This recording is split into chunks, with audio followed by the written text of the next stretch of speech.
యోగాన్ని నియమనిష్టలతో చేసినట్టుగైతే సిద్ధి పొందుతారు.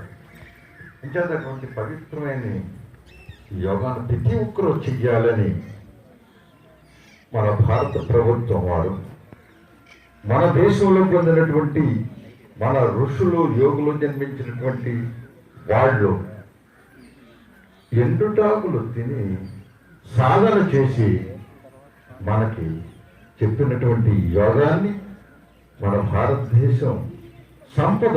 ఈ యోగాన్ని మనమే కాదు, అన్ని దేశస్తులు కూడా, యావత్ ప్రపంచం కూడా దీన్ని ఆచరించి ఇటు శారీరకంగా, మానసికంగా, ఆధ్యాత్మికంగా అభివృద్ధి పొందాలనే ఉద్దేశించుకొని మన భారత ప్రధాని మోడీ గారు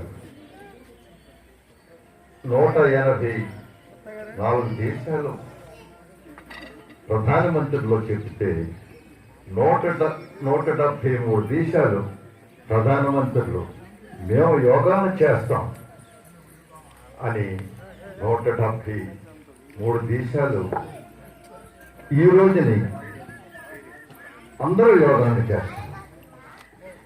ఇప్పుడు కేవలం మన రామచంద్రరావు గారు చెప్పారు, అంటే ఆరోగ్యానికి అయితే ఆసనాలకి ఎక్కవచ్చు, ఏదో ఒక వ్యాయామం చేయొచ్చు. కానీ ఇది యోగం అనేటువంటిది కేవలం ఆరోగ్యం ఒక్కటే కాదు, ఆరోగ్యంతో పాటు మానసిక ప్రశాంతత, ఆధ్యాత్మిక చింత అలవాడుతుంది. అందుచేత ప్రతి ఒక్కరూ కూడా ఆరోగ్యం వస్తుంది. ఆరోగ్యం లేకపోతే ఆరోగ్యం మహాభాగ్యం. అందుచేత ఆరోగ్యం ఉండాలి, తో పాటు ఈ కూడా కలుగుతుందని ప్రతి ఒక్కళ్ళు కూడా ముందు కూర్చునే విధానం మనకి నేర్చుకోవాలి. ఈ ఆసనము చక్కగా చేసినట్టుగైతే మన సిద్ధి కలుగుతుంది. అటువంటి సిద్ధులు, అనేక శక్తులు మన మహర్షులు దూరదృష్టి, దూరశ్రవణం అంటే దూరదృష్టి, ఎక్కడో ఉన్న విషయాలు ఇక్కడ కూర్చుని ధ్యానంలో కూర్చుని అది తెలుసుకోవటం, దూరదృష్టి కనపడుతుంది. అలాగే దూరశ్రవణం, ఎక్కడో విషయాలు, ఎక్కడో శబ్దాన్ని ఇక్కడ కూర్చునే వినవచ్చు కొన్ని వేల కిలోమీటర్ల నుంచి. ఇప్పుడు అటువంటి శాస్త్రమే యోగ శాస్త్రము. ఆ శాస్త్రాన్ని బట్టి దూరదృష్టి టీవీలు కనుగొన్నారు. అలాగే దూర శ్రవణం, ఈ సెల్ ఫోన్, ఈ ఫోన్లన్నీ కనుక్కున్నది దూర శ్రవణం. అంటే మహర్షులు ఈ పరికరాలు, ఈ ఫోన్ లేకుండానే ఎక్కడున్న విషయాలు వినగలిగారు, ఎక్కడో దూరంలో ఉన్నటువంటి విషయాలు చూడగలిగారు ఇక్కడ కూర్చొని కొన్ని వేల కిలోమీటర్లు.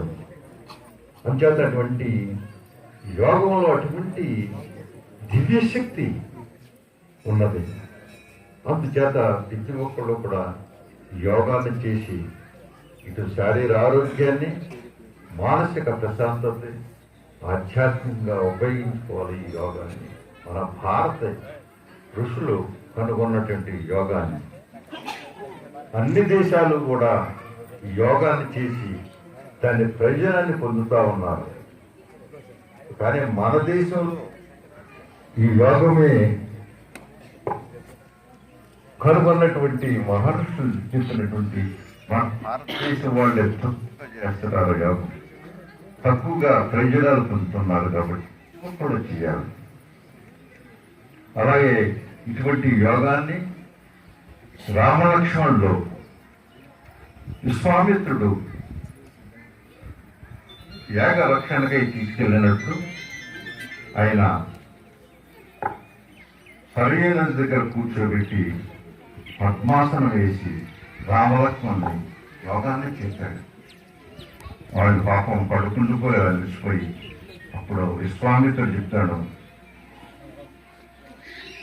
ఆ యోగాన్ని గురించి చెప్తున్నాడు. రామ, తెల్లవారింది, నువ్వు లెగమని చెప్తున్నాడు ఆయన. చూసారా? అంచేత అటువంటి లేచిన తర్వాత అటువంటి యోగాన్ని ఆకలి తప్పులు లేకుండా యోగాన్ని చెప్పాడు. ఈ షట్చక్రాల గురించి చెప్పాడు ఈ స్వామి రామలక్ష్మణుడు. అంచేత అటువంటి పవిత్రమైనటువంటి యోగంలో అటువంటి శక్తులు, అనేక రకాలైనటువంటి శక్తులన్నీ కూడా ఈ యోగంలో ఉన్నాయి. ఇది భారతీయ ఋషులు కనుగొన్నటువంటి ఈ యోగం. అంచేత అటువంటి పవిత్రమైన యోగం ప్రతి ఒక్కరూ కూడా చేయాలి. దాని ప్రయోజనాన్ని పొందాలి. కేవలం చూడటమే కాదు, ప్రతి ఒక్కరూ చేసి ఆచరించి దాని ప్రయోజనాన్ని పొందాలి. పొందినట్టుగైతే మరి అటువంటి ప్రయోజనాన్ని పొంది మీరందరూ కూడా ఆరోగ్యములతో అష్టైశ్వర్యాలు కూడా యోగం చేస్తే మనకు కలుగుతాయి. ఇంకేంటంటే అటువంటి శక్తి ఈ యోగంలో ఉంది. ఇంకేటటువంటి పవిత్రమైనటువంటి యోగానికి కూడా ఆచరించాలి, సాధన చేయాలి. అలాగే మన శర్మ గారు చెప్పారు, మళ్ళా వచ్చే సంవత్సరం ఈ ఆశ్రమం 108 మంది ఈ పుష్కరిణిలో సాధన చేయించి 108 మంది చేత ఇక్కడ చేయించి, ఇది మన సాగూరులో ఈ పుష్కరిణిలో చేస్తే అది యావత్ ప్రపంచం కూడా తెలియబడుతుంది. అంతే ప్రతి ఒక్కరు చేసి ఇటువంటి ఆసనం కూడా నేర్పడానికి మేము సిద్ధంగా ఉన్నాం. కాబట్టి వచ్చే సంవత్సరం భారీ ఎత్తున ఆచరించి ప్రపంచానికి తెలియజేయాలి. సాగూరు అంటే ఏమిటో తెలియజేయాలి. అందుచేతటువంటి యోగాన్ని మీరందరూ కూడా ఆచరించి పవిత్రత పొందవలసిందిగా కోరుతూ, మరి తగ్గింది. మనకి టైం ఉందా? ఇంకా 10 నిమిషాలు స్వామి. 10 నిమిషాలు.